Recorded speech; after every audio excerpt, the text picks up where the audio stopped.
This Since isn't. there's no reason not to. Yeah, no reason not to. Honest, I, like an appropriate adult, just looked up how to pronounce this guy's name to make sure I wasn't going to do it stupidly. Which guy? The director. Rian Johnson? hmm Just to make sure, Tony. Oh, sure. Just to make sure. I don't want a whole. We've had a lot of episodes where I've made some bad decisions. Well, there have been a lot of bad decisions made over the many years that we've been podcasting. It's true. It's all true. Fortunately, as his name is not a common spelling, it is a common pronunciation. yeah, I've thought about getting a 3D printer for ages. But like the only thing I can think of that I would print would be like stuff for board games or D&D. But maybe that's all there. I mean, that seems like a perfect use case. Right. There's a lot of use that you can get out of it, and like the barrier of entry, as far as the cost of getting one, it's not terrible. Yeah. This one took me. I needed Holden's help just to hold part of it while I was screwing it together, but it maybe took me 20-30 minutes total to put it together. And You I mean was you needed Holden's help? yeah. Yep. Got him. It's the filament. I mean, you can get filament for between like in the $20 range for a pound of it. Or, I'm sorry, a kilogram of it, which is 2.2 pounds. Mhm. So, and it's quite a bit. you can print many things with it. I've got two rolls and have already printed many things and can print many more. And then, so how's your Etsy shop? Or I'm not doing anything like that yet. I think if I was a designer, I might, because right now I'm trolling Thingiverse, which is a website that just has a lot of 3D models and things. And like there are options to license some of the designs so that you can sell them. Right now, I think most of the designs that I have available to me are non-commercial. So like I can make them for myself, I can hand them out to people, that kind of thing. I haven't paid for any designs yet. Not that I'm opposed to it. It's just I'm still learning, and so far nothing has really rose to the level of I must have that and make it and am willing to pay for it. And I mean, so far the things I've made are either like the free model that came with the printer, which was that little owl that I shared, which is very cool. I found some keychain designs that I'm just playing with. There's some that are gimbals, so like they flip and turn. Yeah, That's so fun. those are kind of cool. I'll bring a few of those over just to show you guys like some of that stuff. I'm geeking out over Yeah. this stuff. I got a little Superman one, and I found some snowflakes. So like the snowflake has a gimbal inside of it, so it's a snowflake and that twists and turns, so it gives it kind of a 3D effect. That's cool too. Yeah, I'm having a lot of fun with it. And so far, out of my own pocket, I think I've paid like $1.50. My parents gave me the 3D printer. My grandmother gave me an Amazon gift card. I used the gift card to purchase the filament, and the 3D printer came with a couple little tools, Allen wrenches and wrenches and things to help keep and maintain the printer. So I just wanted a little toolbox to keep all that stuff in, just so it's not floating around. Yeah. So, oh, I take that back. I did spend an extra $15 to get some 32 gig micro SD cards. because the machine itself won't take more than 32. So I just bought like a bundle of them. I've got this flash drive that I got for use with a drone that has Ooh. the micro SD slot, and then it's got USB-C and the regular USB ports. Oh, that's clever. So I can plug it into my phone or into a laptop or whatever. Yeah. I might need to get me one of those. Yeah, it's real convenient. Because right now all I have is this little guy that just came with the printer, Mhm. and it's got the slot on the back for the micro SD card on it. Nice. But yeah, and right, somewhere right there. There it is. There it is. I'm not running it right now because it is kind of noisy.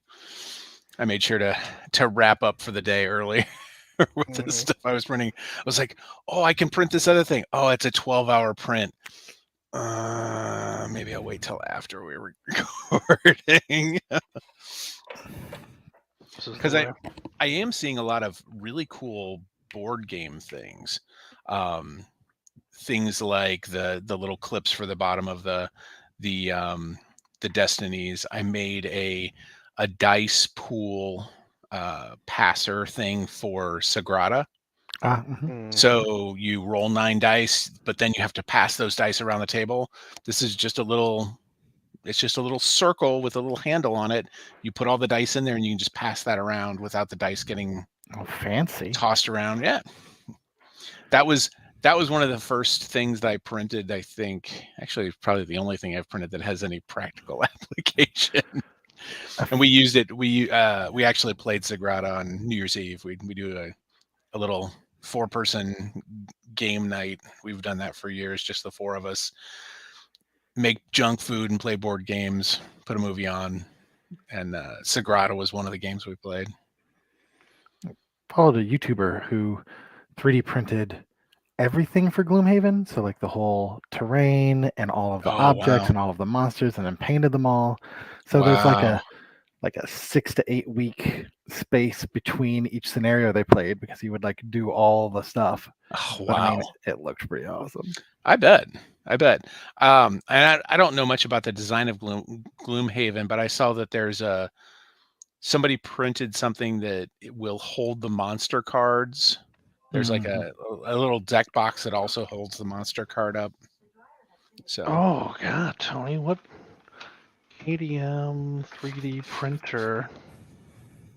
Oh yeah, what can be printed for these games? Yeah, this is gonna be the new thing. Yeah, well, I've already looked, because like I looked up Seafall. Seafall. Everybody has a treasure chest. There's like a little cardboard treasure chest. Some dude 3D designed treasure chests for each of the 5 factions, so each of them have their own little thing on top. They have a secret locking mechanism to the treasure chest, so you have to twist the little logo and then the treasure chest pops open. I'm like, man, if we get into that.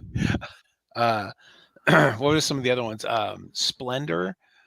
And I think that's probably going to be the next one I'm going to print. There's a box designed for Splendor, because the base box of Splendor has just a ton of space. Like, it just has a ton of empty space. So this thing condenses it all into a plastic box like this. Oh yeah. So, and the nice thing is some of these websites where it's like you post your designs, people will remix your designs. So it's like, oh, this is really cool. I added this to it. Check this out also. Somebody puts a base model out there and then somebody tweaks it. So I've been enjoying looking around at what people are like, the base thing, and then the add-ons that people are adding to make it even more useful. Oh my God, look at these little token holders. Oh. Yep. Because right now it's just like a big bin for all the tokens. Yeah. There's so many food for Wingspan. Yes. Yep. I've seen a lot of Wingspan stuff. It's one of the things. The more popular the games are, the more that stuff floats to the surface of people 3D printing and sharing it. The number of games that have organization boxes that you can print. It's kind of like the foam craft stuff where you can rip all the guts out of a board game and replace it with foam craft reorganization. That is what Autumn did for our Christmas gift. She made Nice. a custom Gloomhaven scenario for us. Cool. Like a 3 or 4 part like missions scenarios for us to go through, and she like foam crafted the terrain and like got that's cool. trees and poison trap. Like the whole thing was all it's very sweet and very awesome. Very talented. Yep. What I really hope now is to see if anyone I know, or hopefully the youngest child that lives in my house will, who is also an artist, will kind of work on their design skills. Sure. And potentially do some designing of things. I mean, right now it's the 2D drawing, and that they may never get into the 3D design aspect of it, but every gift it's there. Like, here's a 3D drawing tablet. Here's Blender. Yeah. Make us some wireframes. Well, one of the classes I think they can take in high school, like in the art sequence of classes, like probably when they're junior, senior, is 3D design stuff. They've got 3D printers available to them, so I'm sure they'll be learning some of those things. We offer those classes at St. Charles Community College. Registration open for spring now. Mitch, that's a drive for me. Yeah, it's true. There's probably online versions. I don't know. Probably. What do you got? Swick? Is that what you got over there? Yeah. Yep. Actually, I took a CAD drawing class, and it wasn't CAD. It was just a drawing class for I don't even remember the name of it back then, 'cause it's been many years since I took that class. It's been over 30 years since I took that class. But when I was an engineering major, that was one of the classes I had to take. So way back then, I had a little bit of familiarity with some of those concepts, but it's been a long time since those days. I wonder if you could 3D print like a whole wall of knives. Or like a chair of knives. Trying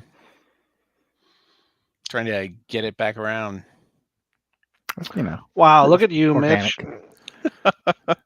I mean, I feel like 13 minutes and 16 seconds is a good time to.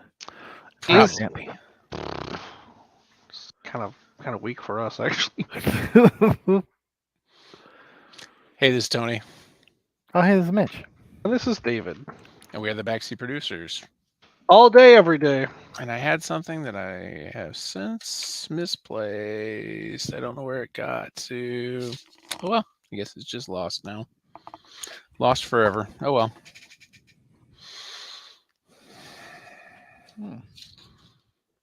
So you hadn't seen Knives Out yet, Tony? I had not. It was on our list, and because that came out toward the end of 2019, I believe. And it was on our list. And like the world exploded or something. Yeah. And we just never got around to it. Well, so it I think it left theaters, like it was waning in theaters towards the end of 2019. Because when I went to see it, there was nobody in the theater. Yeah. But like pandemic was not even a word people were talking about yet. No, it was like I think we were going to see it. I want to say it came out even streaming like right at the end of 2019. Like that Christmas break time. And we were going to watch it. Like we even sat down one night to watch it, and then something else caught our eye, and we watched that instead. And it was one of those movies that, so in our house, we try to honor the if anyone wants to watch it, we wait till everyone watches it rule. Oh God, I'm glad I live alone. Yeah. And that was one of the ones that Holden actually wanted to watch, so that made it a lot more difficult. Yeah.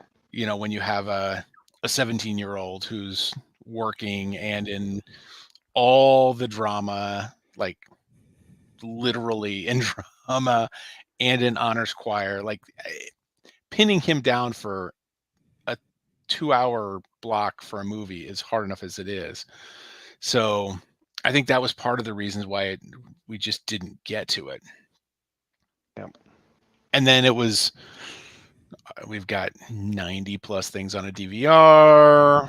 Many of them are movies, and yeah, we just never got around to it. And then when this one came out, we're like, let's watch it. Where can we stream it? Nowhere. Nowhere is the answer. But we did actually find it, like, when I looked, Amazon was having this weird sale where you could rent movies and the movies you rented were $2 less. So we rented it for like $2 on Amazon. So that, I mean, we were going to watch both movies. So we watched Knives Out the first night and Glass Onion the second. Mm-hmm. Yeah. So I started it around the time I said I was going to start it, but I was going over to Anna's for dinner, and so I got there, and she had just gotten home, and she was just like making whatever. So I was like, "Hey, I'm going to rent this movie and continue to watch it while you're doing this whole dinner situation." And she's like, "Oh, I'd watch it from the middle," and I was like, "Oh, that's the worst thing I've ever heard in my life." But especially a movie like this. Yeah, I was like, but well, I mean, she's seen it before. Oh, well, okay. But yeah. I do need to see this movie, so we're gonna do that. But for whatever reason, it was free for her, because I was just gonna rent it again, you know, just to get it done with. But it was free for her for some unknown reason. Weird.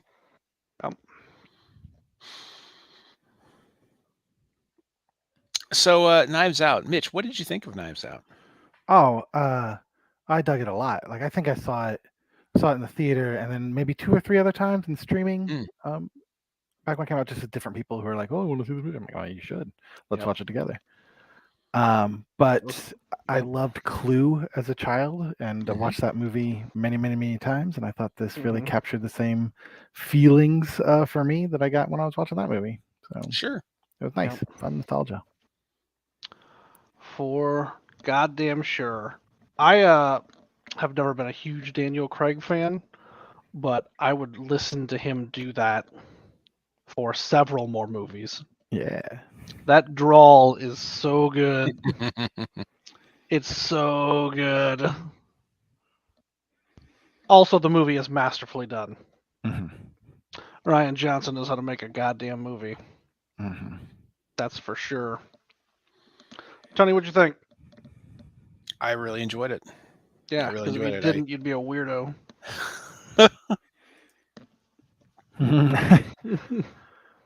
Yeah. Yeah, I thought it was really well done. We're going to get into it, so yeah, let's get into it. There's not much more to say other than that I enjoyed it until we get into the details. So nice giant ensemble cast. Yeah. Yep. Tons of people.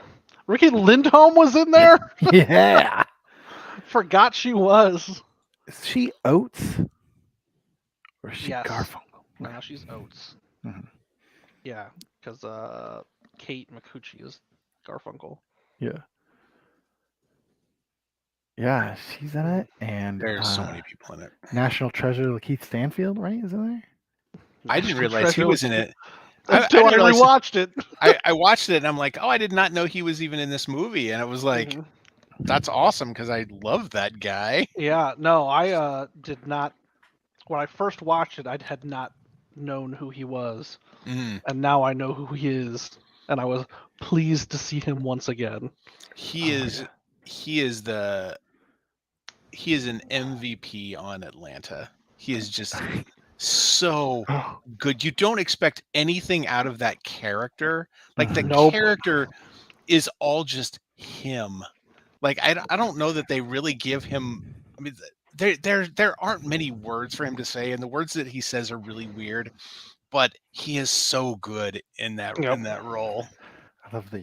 Hey, I don't know you very well, but can I measure your tree? Oh, everything that guy does in that show is so good. Every time.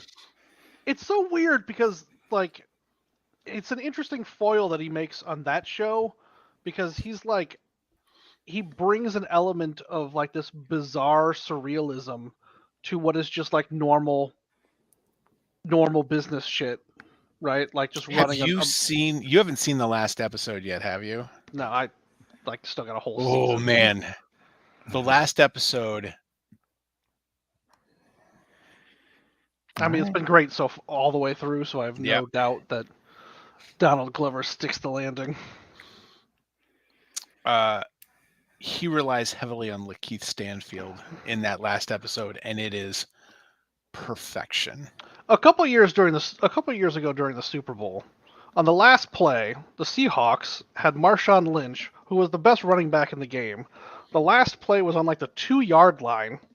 Okay, so it was like, what do? Bizarre slant pass. Don't give it to Marshawn Lynch, who just like regularly runs through brick walls. Similar to that. Yeah. You count on Lakeith Stanfield. He's your Marshawn Lynch. Okay. Mitch, I love the look on Mitch's face. He just wasn't sure where that was going. What just happened? This sounds like sports. This is sports. Oh, no. So, here's the deal with the Seahawks. I hate the Seahawks because like 10 years ago, during a single football game, the Seahawks cheat, just in general, okay? But there was this bizarre, like, last-minute call that lost the Packers the game, and it was a real bad call. And that's why I hate the Seahawks. I remember this Marshawn Lynch thing very explicitly because the day after, it was nothing but memes about it. But many of the memes featured Pete Carroll, who's the head coach of the Seahawks, and he has a sad look on his face, and that sustains me. I de-aged 10 years, like I stopped graying for a while. Have you seen Murderville on Netflix? With Will Arnett? Yeah, the Marshawn Lynch episode is amazing. It's very good. It's very good. He takes himself so seriously. It's so good. They did a Christmas episode this year, and he comes back for it. I bet he does. It's just really a cameo. It's just a cameo, but it's so good. The Ken Jeong one was, I think, my favorite. Or the Kumail Nanjiani. Yeah. One of those two. We got about halfway through the first episode, and Claire was like, this isn't for me. I'm like, all right, well then it'll be for me later. Sure. Who was the first episode? Conan O'Brien. Yeah, Conan wasn't great. No, Conan, the chick from Schitt's Creek, neither of them were great. And then there was one other one that I thought would be really funny, but wasn't funny. The Christmas one is Jason Bateman. Oh. Wait a minute. It's Jason Bateman and Maya Rudolph and Pete Davidson. It starts off with Bateman as his apprentice, and like a third of the way through the episode, Maya Rudolph shows up, and they're like, "She's going to be helping you also. Catch her up. You have 30 seconds." Nice. Then when Pete Davidson shows up, he's just like, "I don't know what the fuck's going on. I do not understand what the fuck I'm even doing here." It's funny. Yeah, I don't know how Will Arnett keeps up. The Sharon Stone episode was also not funny. No. So I don't remember which one it starts with, but if it wasn't the three dudes, if one of the dudes wasn't in it, it's not funny.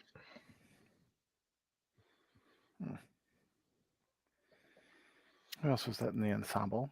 Lakeith Stanfield, right? And Michael Shannon, right? Michael Shannon. Don Johnson. Don Johnson. Jamie Lee Curtis. Frank Oz shows up at one point. Oh yeah, little Miss Piggy. Yoda, right? Yep. That was good. M. Emmett Ron Walsh. I don't know And who that is. Christopher Plummer. Mm-hmm. Yep. Tony Collette. Yep. Mm-hmm. America's Ass, Chris Evans. America's Ass, Chris Evans. Mm-hmm. America's Ass / Virgin. Mm-hmm. I have a hard time with Chris Evans. I enjoyed him in this. Yeah. I don't. Yeah, I don't. I think part of the problem. I think part of the problem is the Captain America.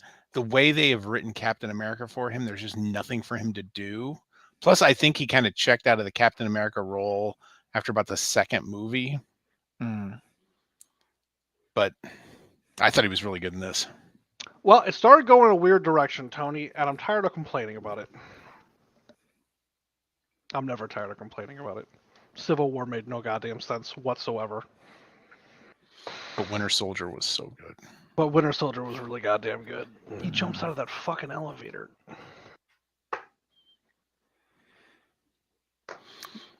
All right. So where do we want to start with this? Oh, Daniel fucking Craig. Sure. And it's delicious drawl. That drawl sustains me also. Yeah. Yeah. It's hard not to compare his character in this to the Poirot character, just because he's got some weird quirks and a weird accent, and I've had to learn a lot about Poirot recently because of Murder on the Orient Express. having a child play the character. Well, I haven't. Yeah. Well, in the novelization of the movie, they have him read it for the audiobook in that character's voice. Really? Nah, I just made it up. But like that would be awesome if they did do that. But I wanted it to be true, Mitch. I almost like picked up my phone and spent one of my credits right there. Right? I would have bought that immediately if that were true. Although it is not. Well, I'm still looking. Luke, do you just want in on this episode? Like we can just bring you in. That's not a problem. Luke has waxed on and on about these movies, so I know he's a big fan. Mm-hmm. The direction of this movie is goddamn great. All right, so like there's just a couple scenes that like so after the will is read and Marta gets all the money, Meg calls her and like the conversation begins and she's fully in the light. And then like as soon as she starts manipulating her to give up the money, she moves into this like bizarrely binocular style like light thing, and it's so goddamn good. When Michael Shannon approaches her to like threaten her mom with deportation, they do it in this super stuffy, closed hallway. Oh, it's so good. Oh, and why can't Luke?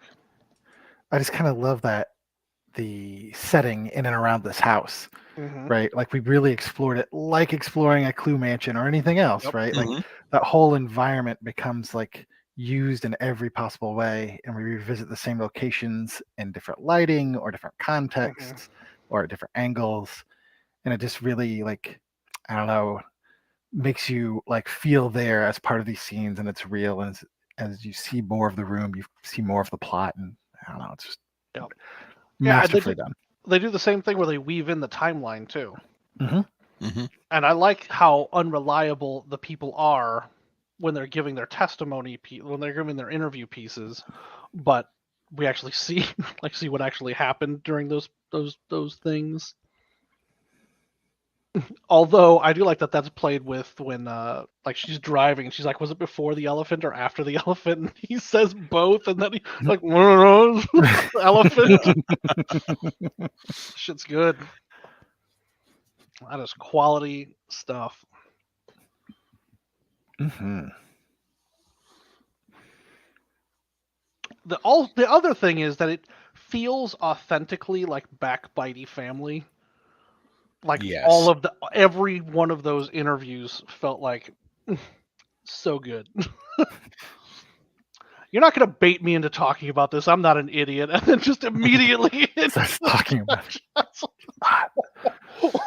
Mm.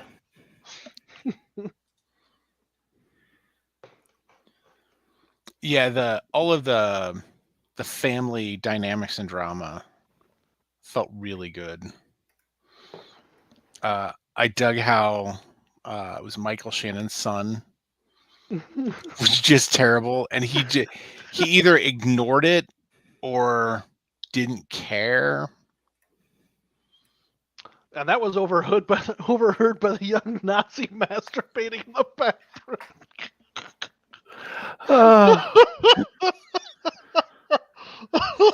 Yep. I do think that the entire plan from the beginning was utterly ridiculous and just a bad plan. But like, cause so many things have to be weirdly like coincidental for it to come together at all. Right. But also I didn't care.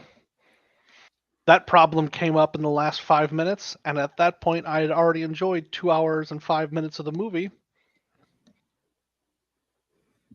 Mm-hmm. And it didn't hinge on any of that. No. Oh.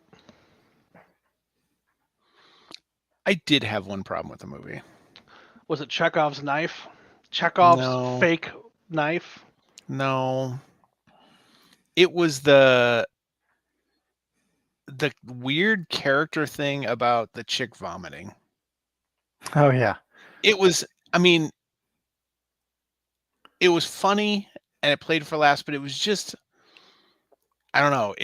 There were times when it just took me right out of it. It's like, come on. So disgusted by a lie. That was it. Tony. That was it. Maybe you just don't know what a good person is. Sure. Because you don't vomit. There were knives out in Knives Out. Mm-hmm. Mm-hmm. There was a real one and a fake one. And some other baffle knives.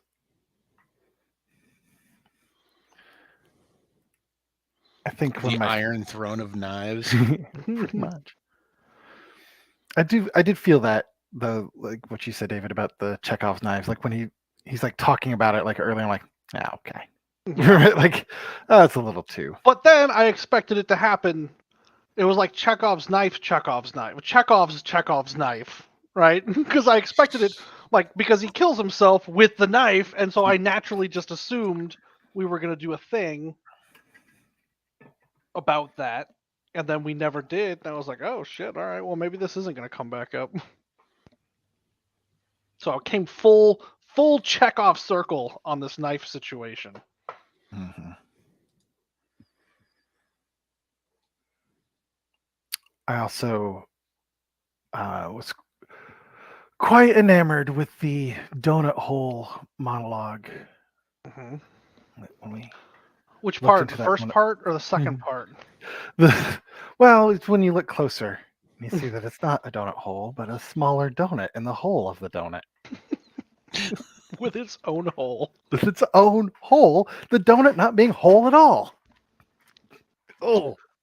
What I also love, and I'd never noticed before, like through all the Bond films, it's not his like crazily blue eyes, but he can also affect just a really dumb face at will. Mm-hmm. And he uses it to, like, that whole second donut monologue where he's just like on the floor kneeling in front of her talking about all these goddamn donuts. He has the dumbest look on his face, and it is beautiful to behold. Mm-hmm. I don't want to say he carried the movie because there's like a shit ton of talent in this, but if he didn't nail his part, the rest of this movie sucks. it relied on him being perfect with that role. Yeah. And he nailed it. Mm-hmm. Yep. Oh, hello, Tamil India.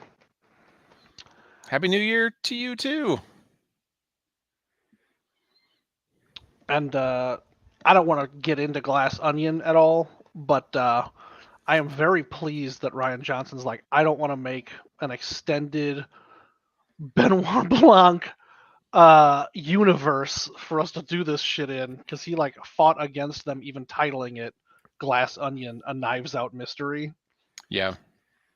Which, you know, appeals to my heart, because I don't want... They're doing like another one even, right? Like Netflix bought 2 Knives Out movies from him. Mm-hmm. Yep. So it's just all in. The Blanc trilogy. Will that be it?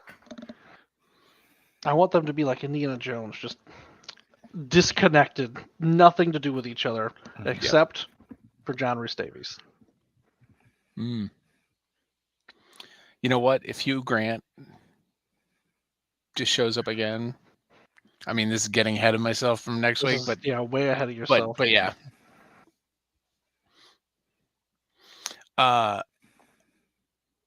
The writing in this was really good. Mm-hmm. And it didn't care about putting in some pretty niche things. Like the whole conversation about Gravity's Rainbow just cracked me up. Mm-hmm. I haven't read it. Nobody has. Nobody has. Not wrong. Nope. Nope. Oh. It. Well, we'll be talking about that next week. So I do have something that I hate about this movie. And it's this idea that mystery movies have this obsession with, that like there's a single piece of information and burning down a building somehow makes it go away. Oh yeah. Mm-hmm. Like the time for that as a plot device has passed. We don't do that anymore. Like, because that coroner's office didn't do the toxicology work. Like, they sent that shit off to labs built to do toxicology work. Right. Yeah, that's all still around somewhere. Mm-hmm. Labs with computers. With offsite backups. Mm-hmm. I watched backup screen. Yeah, Some backup strategies, but I watched Mr. Robot. I know that works. Actually, I work for a bank, so I know exactly how that works. I mean, they just don't like email. Someone just doesn't take the information and then type it into a text email, and then that's the info. Right. Mm-hmm. Like, because what is the idea here? That like that somebody opened Notepad and then wrote a bunch of like numbers in there? Yeah, that shit drives me up the wall. Yeah.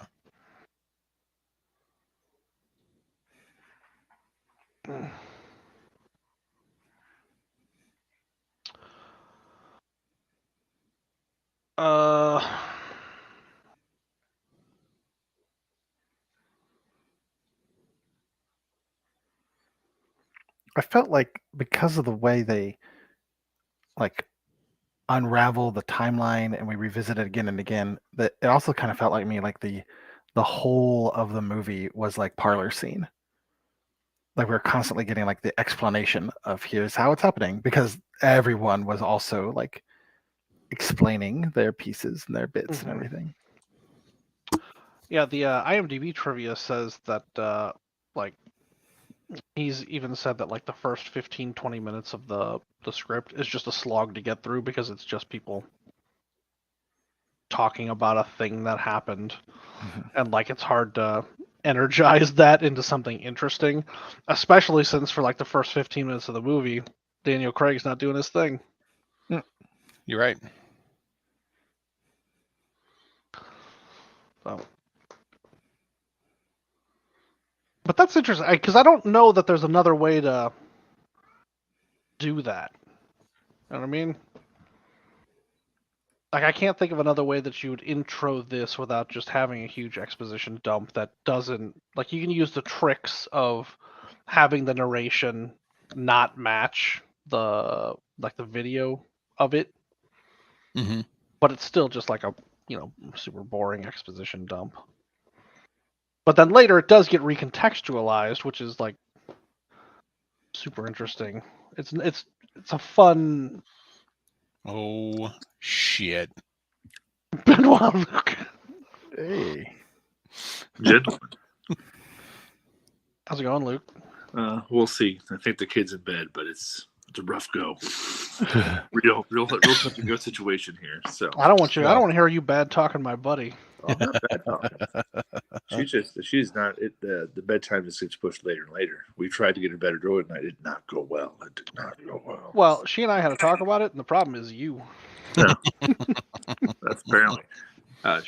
She did try to bring me my phone, which involved throwing it tonight. I was like, oh, this isn't good. Oh boy. No, she wasn't. I don't actually think she meant to. But it's so like, no, don't run with my phone. You're almost 5, but you're like Mary Catherine Gallagher. You're gonna crash. Superstar. Yeah. Yesterday she had on her pajama pants for a little too long, so she one was playing tug of war with a dog and then got drugged like 10 feet. Then it crashed 2 or 3 other times. Like, you can't wear those pants anymore. Hammer pants are done. They're done with this now. So I had to log on because there was a point that Adam made where he didn't like the whole burning of the building to eliminate information. Am I wrong, or was that? It's been a while since I've actually seen the first one, but was that a misdirect? Was that just Ransom trying to get her to show up there so she'd be spotted to make her more suspicious? Or am I wrong on that? Or it did lead to that police chase. that police chase. This was the dumbest police chase.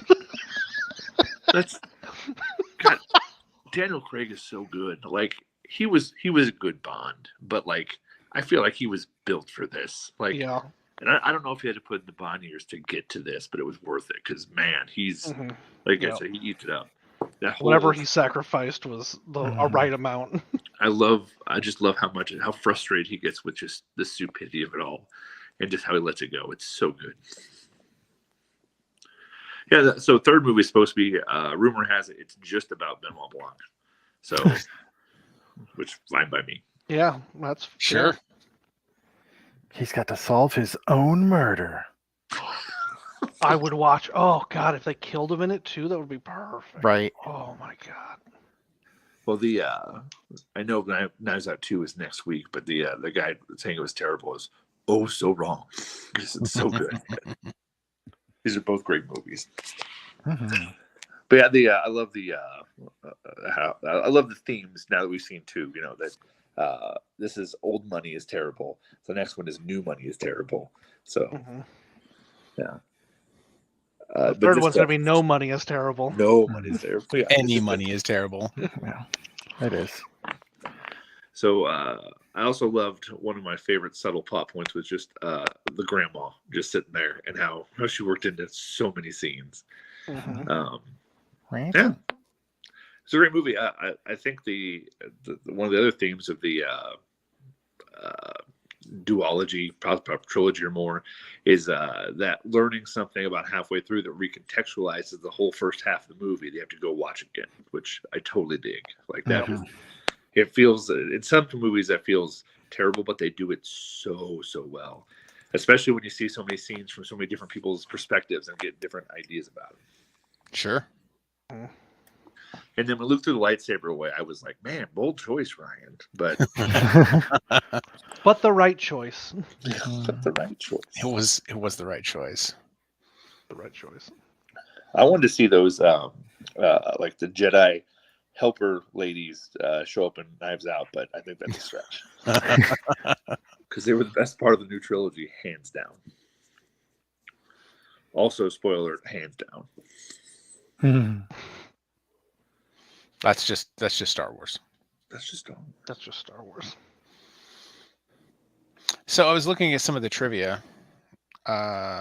Apparently, Rian Johnson considered cutting the donut scene.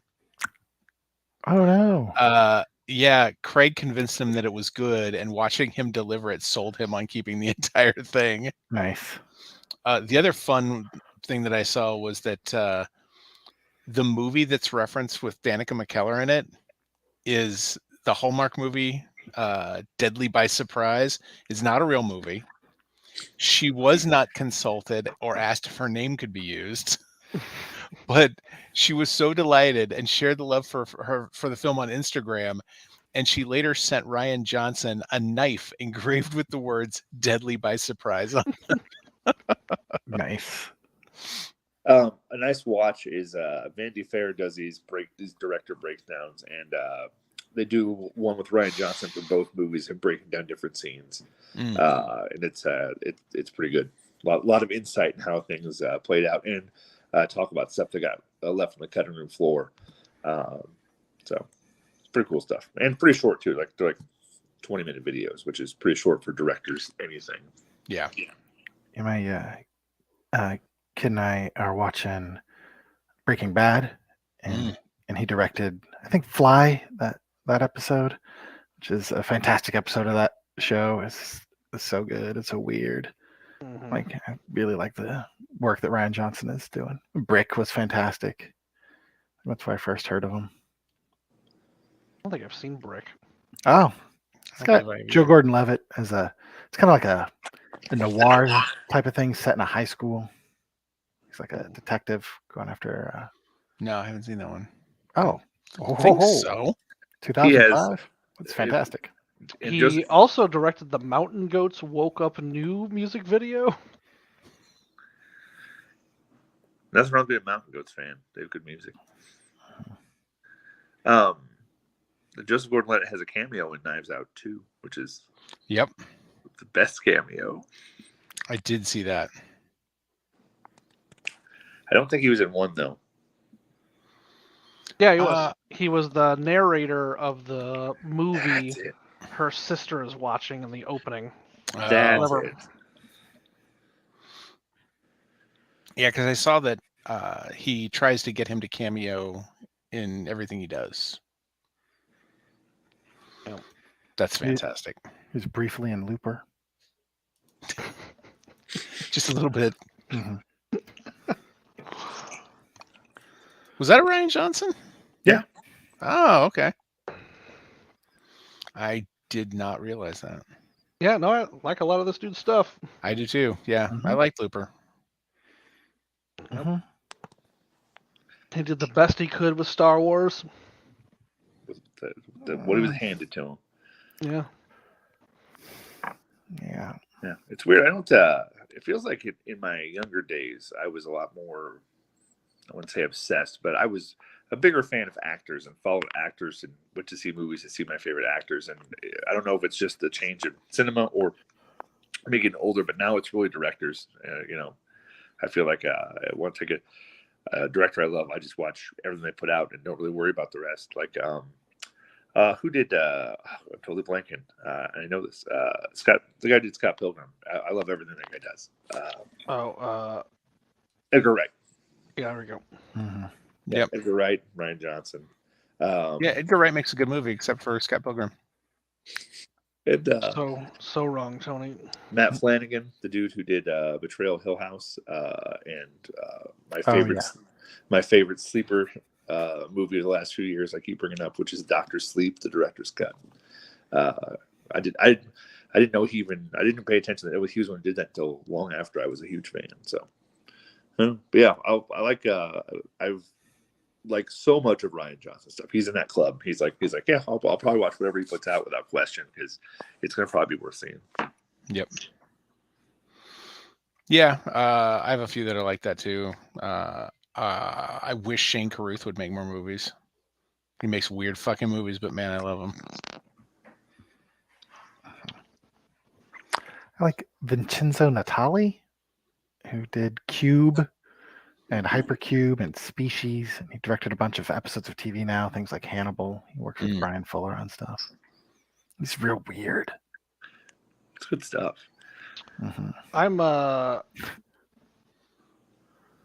and I are just about finished, I think, with all of Almodovar's movies. Mm. But Bad Education is like far and away the best one so far. You are correct, Josie. I did not love Scott Pilgrim. Did not.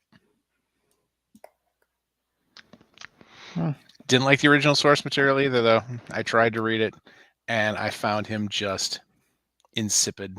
I just did not like the character. Gosh, speaking That's of how I felt not about the liking- Magicians. The main character is the worst. Like the books are really yeah. good, but the main character is just fucking insufferable. Yeah. Wait, are you talking about the main character in the books or just in the show? Just the books. I watched maybe like half a season of the show, and I was like, this is not. I read none of the books and only watched the show, and I was like, oh, I hate all these people. I tried to watch The Magicians, and I think I watched an episode or two and tapped out. Mm-hmm. The books are real good. Other than Quentin. So speaking of, people who don't like things that everybody else loves, I went to look at the Rotten Tomatoes bad reviews for Knives Out. Oh. And the way that, none of them are insightful, but I do like the way they're written. Like, Knives Out is a trite, pale comedy that tries to be as infantile as it can be within the bounds of adult entertainment. That's weird. Oh no, I could be way more infantile than this. Oh yeah. All right. That's a broad field. I mean, adult entertainment. All right. Okay. Its most distinctive feature is its overwhelming sense of its own cleverness. You know what? I'm fine with that. Yeah, that Sure. tracks for me. That's. Mm-hmm. Is that not the character? But it is clever. Is that not the character? That's the thing. Like, you can be enamored with your own cleverness if you are that clever, and it is. Mm-hmm.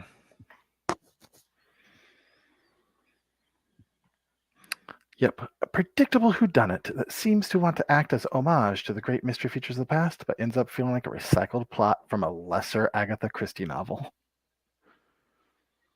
Oh, it's a lesser Christie. No, it felt you got like your greater it was just, Christies and your lesser Christies. It just felt like it was one of them. You get your marbles up here.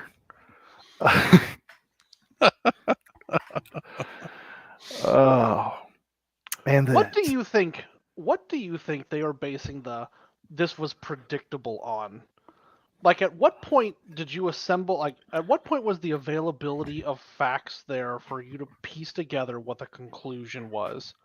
Because I submit it doesn't come until at least an hour and a half into the movie. So I don't know if at an hour and a half into the movie. No, he's not talking to us. Oh, okay. I was going to say. I I wasn't sure. Just making sure. I would agree. I think there's a lot of one of the things that I'm less fond about this is that there are such misdirects that I don't feel like even rewatching it, I would have picked up on clues that were given earlier. So one of the, like, for example, The Sixth Sense. There are visual clues that happen through The Sixth Sense that when you are aware of them, when you're aware of the reveal, like, you can go back and see there are a lot of visual clues that lead you to, yeah, he was never there. He was always a ghost. Yeah, and the way that doesn't work in this movie is that the present timeline is never recontextualized. Right. The only thing that's ever recontextualized is flashback, and you only ever get those via an interview. Yeah. I don't want to talk about Glass Onion, but Glass Onion is a different discussion. That's a different discussion. But I think that, like, part of the reason that this, like, doesn't strike the right mystery chord is because it doesn't present all the facts up front in the way that most mysteries do. right? Because of the way that the timeline jumps work, and they recontextualize so much, and everybody is unreliable, but is presented as this is how it happened. There's like no predictability to that. It's not a mystery. This is a narration. Well, yeah, and I think that's the misnomer, is that these are mysteries. Right. Maybe they just predicted that this mystery would be solved by the end. Predictable. Benoit Blanc did not commit the murder. Mm-hmm. oh, what are we gonna do? Credits now? Yeah. See, knew it. Typical So Hollywood trad. formula. So trad. What are the other negatives? Is like, okay, I guess, but not at all what the trailers promised. Audiences sold on ensemble murder mystery, but instead you get a thriller with aggressive political undertones. Sure. Sure. It's okay, I guess. What do you think their politics are? Yeah.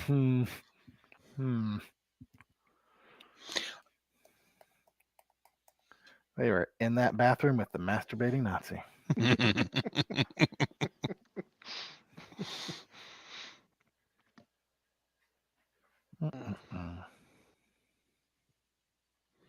Fucking Lakeith Stanfield. I do find that dude hilarious, even when he's playing the straight man. Mm-hmm.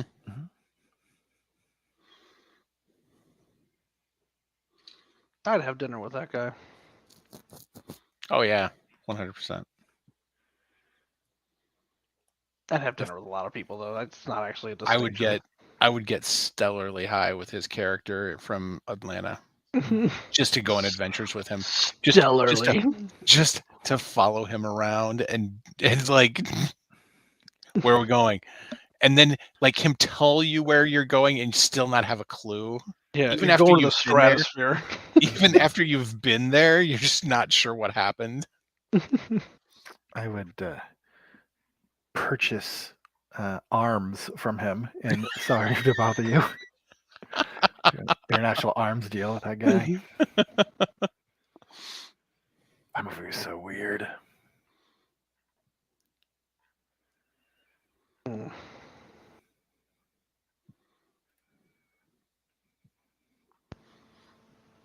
I don't know that I have anything else to say.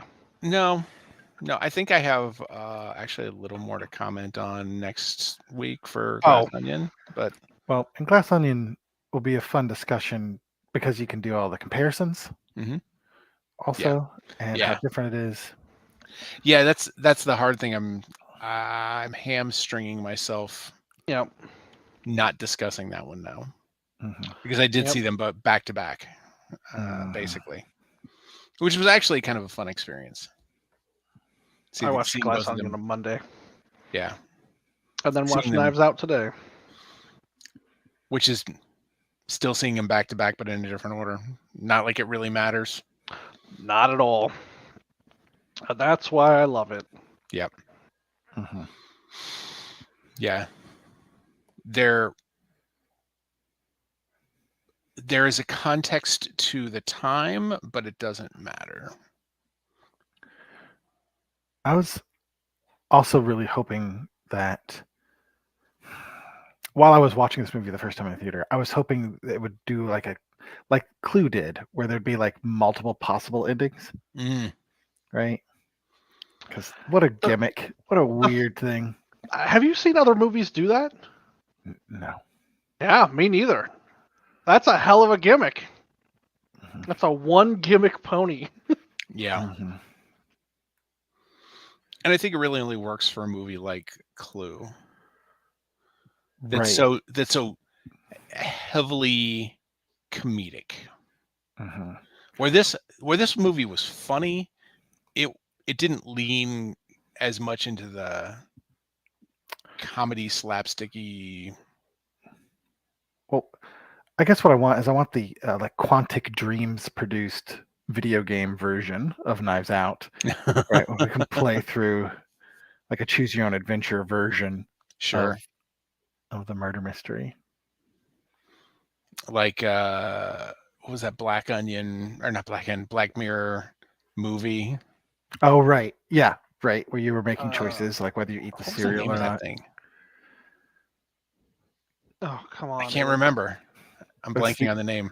Jabberwocky? Something like that. Mhm. Was it Jabberwocky?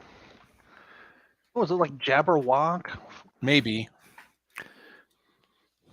I'm blanking on it. Bandersnatch. Oh, That's it. That's it. I watched that, and I watched knew the it was a first episode, ridiculous like, yeah, that's it. name. Yeah. Old D&D movies with multiple endings.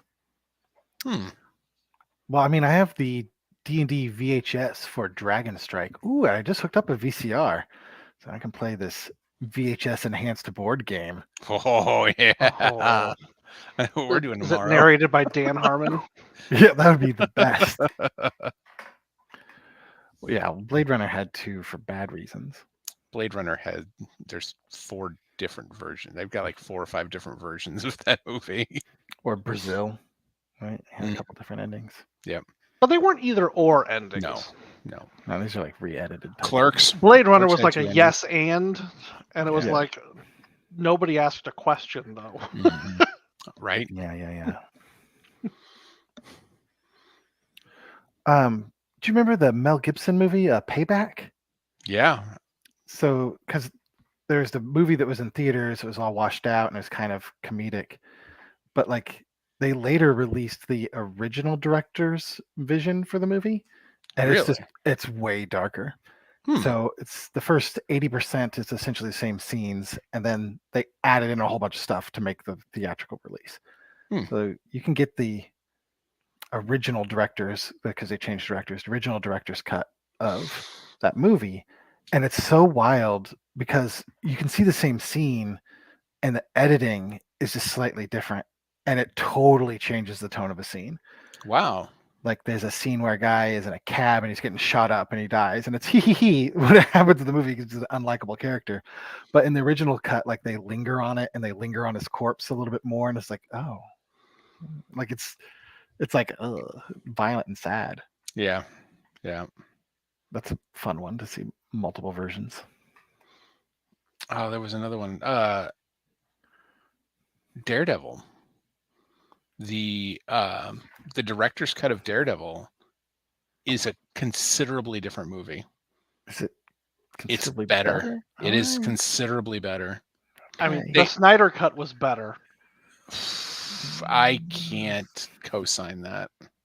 It was different. better. No, it was longer. It was It not was- better. It was. We can all agree it was longer. Empirically, it was longer. I cannot say that it was better. I just I cannot. do think it was less of a mess, Oh, it was just a different mess. but still a mess. The Snyder cut still cut actually one of my favorite things from the Joss Whedon version. And it was you just have to do one thing. Like that speech that and it's not much of a speech, it's just a brief thing that Batman tells Flash, where Flash is freaking out. He's like, I've never punched anyone. I normally just push things out of the way. We're fighting things that are going to kill us. I don't know what to do. And Batman's like, just save one person. He's like, well, then what? He goes, then you'll know what to do. And like it was simple. There wasn't much to it. But Batman wasn't branding people. Right? But I liked it. It felt like that was hope that Batman learned to do from Superman, even though they really wouldn't have had those moments to learn that, to be a better hero. Like there was something that could have been there and fleshed out, but nobody else was going to do it. God, it could be so good, Tony. They could have been. Could be so good. I am really curious to see what James Gunn is going to do with the Superman movie. I mean, the expectations are criminally low. That's probably for the best. Not mine. I mean, I think James Gunn can make a good movie. Yeah, they're hilarious. Sure. But can he make a good Superman movie? I don't know. How funny is Superman? Superman can be very hopeful. That's hilarious. So silly. Hope. Let's see. I mean, he did make Super, so Shut halfway up, there. crime. Shut up, crime. I want to see James Gunn's version of A Hard Wayne's Gonna Fall. Oh man, I lost his name. Bruce Wayne's dad. Thomas Wayne's biopic. They referenced them many times in Harley Quinn. I'm not seeing a ton of stuff in here that gives me hope that he's gonna make a. Oh well, I like whatever. Peacemaker, I do like Peacemaker. but it was You funny. know what? Yeah. I kind of hope James Gunn just writes it and then let somebody else direct. I don't want him to have that much power. I don't want him to have producer and writer and director. Oh, Isn't he leading like the DC's universe now? Yeah, I know. That's Okay, so he's got all those things. He does, but if they get a different director, maybe there at least be a different voice, hopefully. You know who I would love to see direct a Superman movie? Bryce Dallas Howard. Let's see what her movies are. I don't know that she's had any movies, but she's done some really good TV.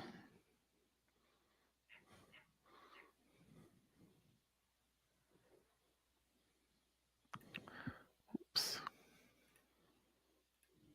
Oh, she directed an episode of Boba Fett Mm-hmm. and 2 of The Mandalorian. And they're really good episodes. They're really good episodes. Which episodes? I think I remember her in the that thing that they were doing where they broke down the episodes and talked about the behind the scenes.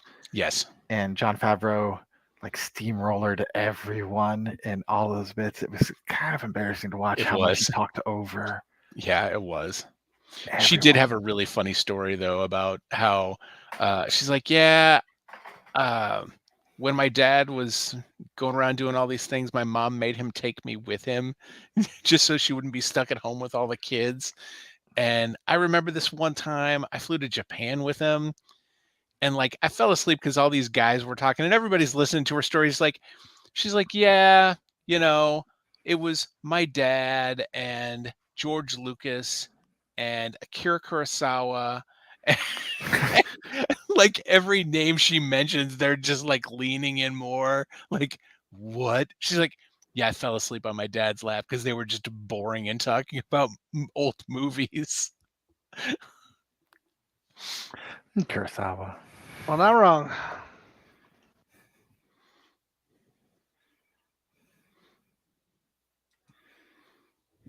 Not wrong. All right, who's got something else here? Not me. Oh, Bryce Dallas Howard is directing something upcoming, and it's The Flight of the Navigator. Really? Mm-hmm. Is this a remake? I can only assume. Well, oh gosh, it might be a continuation because the storyline says a child returns after disappearing for over a decade. Disney's leaning hard into the we're going to just plunder. Yeah. Just anything we can. And they're not remaking. They're just making sequels. They're just adding to the story. Mm-hmm. I'm really enjoying Willow. Oh, I haven't started that yet. Never having seen the original, it means nothing to me. I watched it. I mean, I was thirsty for fantasy movies as a child. There were not that many. No, there weren't that many. Get to. Not for children. There was a few more for adults, but yeah. Do not even bring Lady Hawk into this, Tony. No, I'm The Sword and the Sorcerer. That triple bladed sword. Mm-hmm. That thing was so fucking ridiculous. I love the shit out of that. Mm-hmm. I mean, realistically, most of those movies were just excuses to get women in very skimpy outfits and then to get them out of very skimpy outfits. That happened in those movies far more than anything else. And to watch Arnold Schwarzenegger punch a camel. Oh boy. Bite a raven in half. I would dare so haggis to one such as you. I loved Conan. A Beastmaster? That's such a weird movie. Yeah. Yep. Yep, that's a weird one too. Oh well. Maybe Rian Johnson will direct the Beastmaster 3. Like, oh, come on. Finish that up. Joe Gordon-Levitt is the Beastmaster. He's playing both of the ferrets. Yes. Right. Did that second Enola Holmes movie come out? Yes. I have not seen it yet, but it is out. I haven't seen either of those. Oh, the first one's good. Right. Put on the list. Henry Cavill as Sherlock Holmes. Cool. And so next week is Glass Onion. Sure. And then are we going to do Unbearable Weight of Massive Talent? Yeah. Okay. Josie says it's not as good as the first one. Okay. Which, feels right for a Netflix thing. I will also recommend 52577. God, Tony, you keep bringing it up. I don't even know what it is. I didn't know what it was either. It was like it scrolled past on my on the TV and I was like, what is that? I know that date. Yeah, you do. And I watched and it was like, is this a documentary? And it's not. Is this a biographical, Tony? It is biographical. The main character is no, it's not for me. The main character in the movie is the writer-director of the movie. John Francis Dale. Oh, this is the dude in Bones. Yes. Oh, that guy. But also in Freaks and Geeks. Oh, yeah. Did you? And you want to talk about somebody with a dumb face? Yeah. Hey, did that new season of Party Down come out? No, it comes out March or April. So I've got time to rewatch it. Yeah. Are we having fun yet?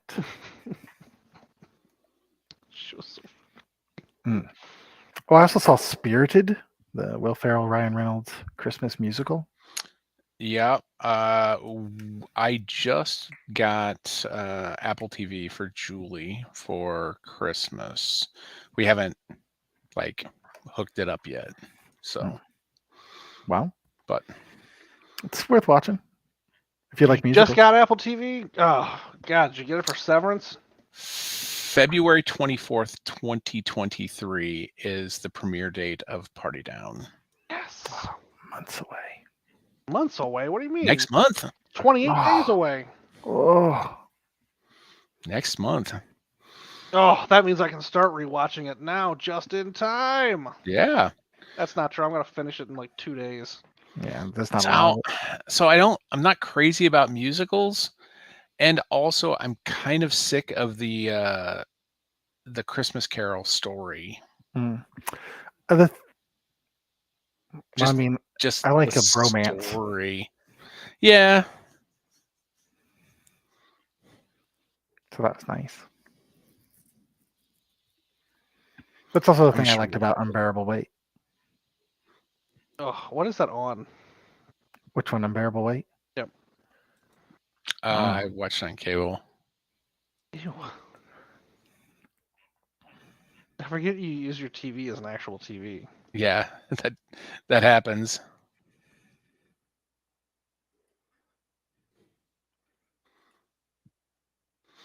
And Violent Night I watched. I did not, but my family watched. Julie and Holden watched that. It looks like it's on Stars. Stars. Unbearable Weight is on Stars. Stellan Stars Guard.